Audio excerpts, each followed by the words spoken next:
Fala pessoal, tudo bem? Aqui quem está falando é o Alan Montenegro do canal Política para os Comuns. Mais uma vez eu digo que a gente não vai falar apenas de política aqui no canal, nós vamos falar sobre outros assuntos também importantes que têm relação diretamente com você aí que está do outro lado da telinha, do celular, prestigiando, assistindo os nossos vídeos, tá?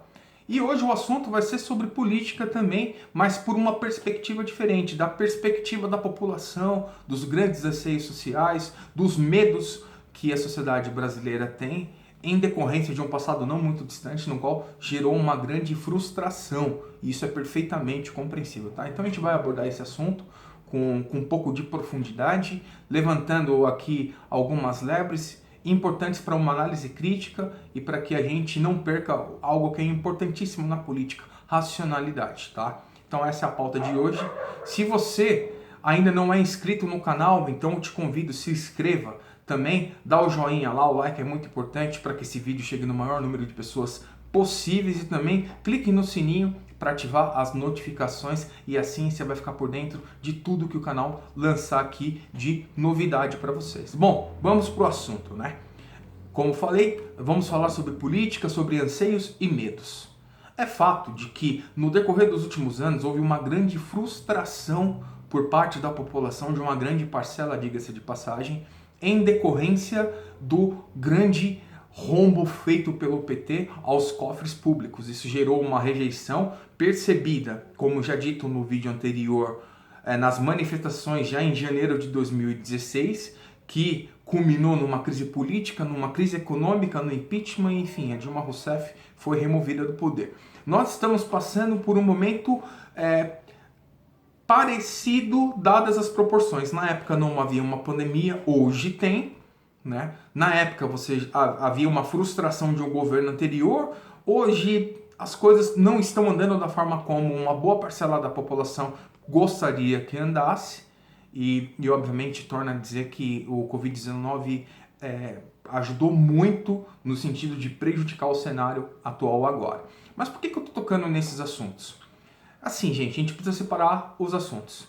É muito importante que a gente separe que o candidato que a gente tem escolhido, ele pode acertar e ele pode errar. Não é porque nós votamos ou escolhemos um determinado político que a gente vai fechar os olhos e apoiar à torta ou direita toda e qualquer ação. E por que eu estou dizendo isso em especial? Porque parece que perdeu-se a racionalidade básica, aquelas prerrogativas mínimas de civilidade na sociedade brasileira.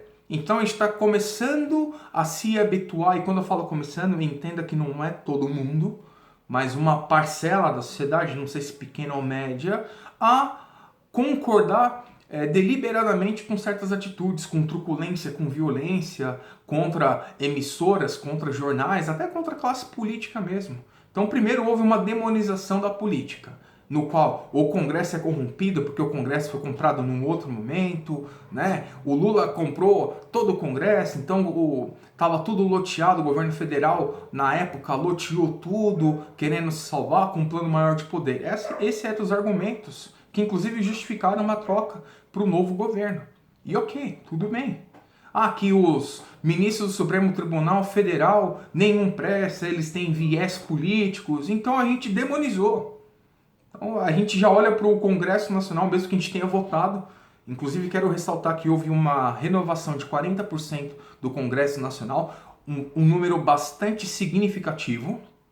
E no Brasil, gente, pela Constituição, nós temos a tripartição dos poderes. Temos o poder executivo, o poder legislativo e temos o poder judiciário. Isso é o nosso tripé. E um quarto poder que não está na Constituição, que é o poder midiático, também já muito discutido e estudado nas faculdades de direito, de sociologia, enfim, é um quarto poder porque ele influencia diretamente, tá? Então, dado todos esses ingredientes, a população ficou com receio. E qual que é o principal receio agora? Bom, se Jair Bolsonaro, porventura, e se confirmar os fatos, for removido do poder via impeachment, o caminho está aberto para um retorno do PT? Talvez sim, talvez não. Você que é da direita e tem esse medo, entenda, concordar com os erros do atual governo é a mesma coisa dos petistas na época de governo de Lula, de PT, de Dilma Rousseff, concordar com os erros que eles cometiam lá. Ou seja, a história está se repetindo agora. O nosso papel não é ter uma relação sentimental, amorosa, afetiva com os candidatos que a gente escolheu, com partidos, com uma ideologia. Claro, todo mundo tem, inclusive eu tenho a minha. Eu sou cristão, para quem não sabe, sou pastor evangélico, inclusive. Então, com certeza, eu tenho uma ideologia e um alinhamento com uma determinada frente política que está mais alinhada com os valores e princípios que eu carrego comigo. Porém, isso não significa de que está dado carta branca para fazer o que quiser. O PT cometeu esse erro no passado, e se a gente não tomar cuidado, os mesmos erros estão sendo cometidos agora. A gente está começando a se acostumar com manifestantes agredindo opositores, porque na época do PT eles faziam isso, a gente vai replicar. Então parece que a gente olha para a história e não aprendemos nada com ela. Então, o governo do PT, sob a tutela da sociedade, eles fizeram e acontecer, e agora, sob a tutela da sociedade, o presidente Jair Bolsonaro ele pode fazer e acontecer que está tudo certo, porque a prerrogativa básica era remover o PT do poder e agora está tudo certo, não temos mais problema. Talvez, e anote bem o que eu vou dizer, nós estejamos contraindo um problema ainda maior do que outrora. Porque existia um argumento que justificava a troca. Só que, se no momento os mesmos recursos, os mesmos métodos são apresentados no atual governo e na militância, a gente tem o mesmo problema que a gente teve no passado, que é o tal do político de estimação. O nosso papel como cidadão não é passar pano para governo. Essa é a grande verdade. A gente não tem que passar pano para prefeito, a gente não tem que passar pano para vereador, nem para deputado, nem para senador, nem para presidente, não tem que passar pano para ninguém. Se os políticos que a gente escolheu estiver fazendo um bom trabalho, a gente elogia. Se estiver fazendo um mau trabalho, a gente critica. Agora, passar pano, arrumar argumentos e justificativas para todo e qualquer erro, é repetir erros do passado. Sobre a questão de um provável remota ou grande possibilidade de um retorno do PT ao poder? Quem garante isso? Se porventura Jair Messias Bolsonaro for de fato removido do poder via impeachment, que é um instrumento legal para a remoção de presidentes da República e outros cargos públicos, eu acredito que a direita, a nova direita, tem plenas condições de escolher um candidato que possa ocupar essa lacuna. Até porque na política existe uma frase clássica que diz que não existe vazio e espaço na política. Todo vazio, espaço, todo vácuo é preenchido na política. Então esse espaço será preenchido também. Esse medo está fazendo com que muita gente feche os olhos para barbaridades, para discursos antidemocráticos, para atitudes truculentas, para destruição de reputação das pessoas. Está disposto a brigar com todo mundo por causa de defender um candidato, um político? Gente, não. É um vizinho, é um colega de trabalho. E uma outra coisa importantíssima agora, o conflito de ideias, ele é resolvido na base da pancada, na base da ignorância, na base da força, porque não somos uma sociedade civilizada e educada para um debate no qual eu consigo conversar sem ofender, sem xingar a mãe, a família, a quinta geração de uma pessoa que pensa diferente de mim. Ou então, de um lado, nós temos o cidadão de bem que tem um viés político e todos que pensam diferente são cidadãos do mal, cidadãos do diabo. Pelo amor de Deus, o conflito de ideias ele é saudável. Eu convivo há muitos anos com um monte de pessoas que pensam igual, que pensam diferente, mas eu nunca perdi um amigo. Eu nunca nunca usei um palavrão para ofender alguém num debate público. E principalmente quando a gente fica tentando muito convencer as pessoas de uma ideia que é nossa, significa que nem a gente está convencido daquela ideia. Porque se essa ideia fosse tão boa, a gente não precisava fazer um esforço muito grande para tentar convencer uma outra pessoa sobre a nossa ideia. Não existe uma supremacia de ideias. Esse papo, essa conversa de que nem toda esquerda é comunista, como o exemplo da China, como o exemplo de Cuba, Venezuela, como nem toda direita é nazista, a despeito de Hitler. e outros regimes ditatoriais de direita, principalmente alguns que aconteceram na Europa. Percebe o extremo? Então, se você tem uma posição política por herança familiar, por instrução, por afinidade, enfim, seja pelo motivo que for, isso não te torna o pior cidadão do mundo. É uma questão, primeiro lugar, é uma decisão de foro individual. Ninguém deve interferir nesse tipo de coisa. Agora, esse debate preconceituoso que fica dividindo a sociedade entre pessoas do bem e pessoas do mal, me desculpa. Isso está gerando uma intolerância e, de fato, isso começa a abrir as portas para regimes totalitários que acontece. Então hoje, para você conseguir bastante like no YouTube, no Instagram, no Facebook, basta que alguém pegue o microfone de um jornalista da Globo, jogue no chão, todo mundo vai bater palma, como se essa atitude fosse nobre. Você quer protestar contra a Globo? Não assista. Você quer protestar contra uma rádio? Não ouça. Você não precisa sair batendo nas pessoas para expor as suas ideias.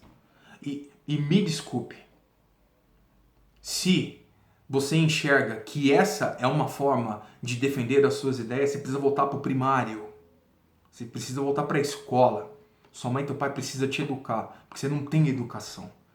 Se você aplaude alguém que faz esse tipo de coisa, que tem esse tipo de comportamento e atitude ignorante, mal educada, significa que se você tivesse a oportunidade, você faria a mesma coisa. Que tipo de sociedade que a gente quer pra gente?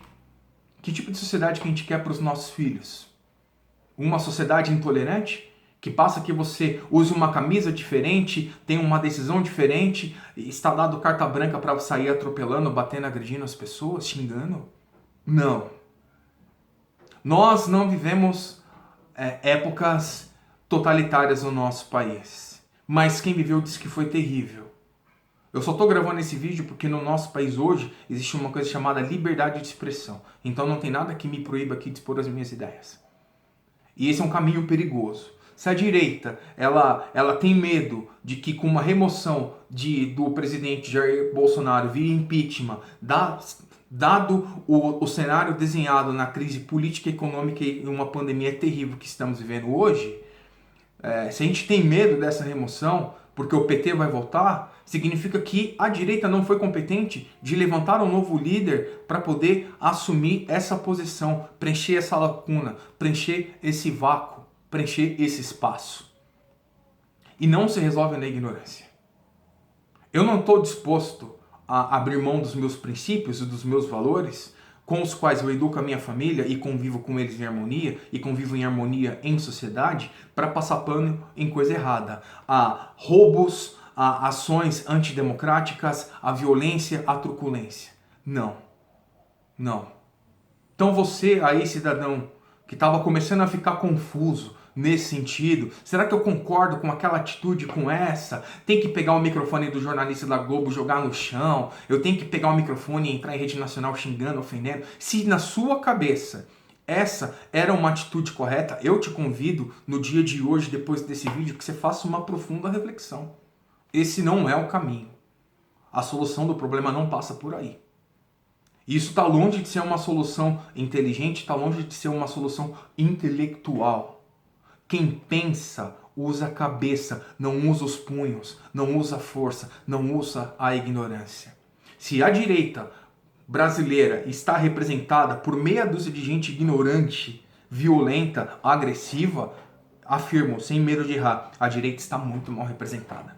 Mas, como eu não quero usar nenhum discurso lacrador aqui, eu entendo que do mesmo jeito que tem pessoas, e não são poucas, pessoas que tenha, de repente, uma vertente para a esquerda, que são pessoas boas, trabalhadoras, honestas, que pagam seus impostos, eu vejo da mesma forma um monte de gente do lado da direita, que também são pessoas trabalhadoras, honestas, que pagam seus impostos, e cada lado tem uma forma de pensar diferente, o que não é nenhum pecado. Sabe qual que é o erro? É a ignorância, é a intolerância, é a violência. Esse é o grande erro, tá? Então a mensagem que eu quero deixar é o seguinte: não tenha político de estimação, não esteja disposto a corromper os seus princípios e seus valores para defender coisa errada.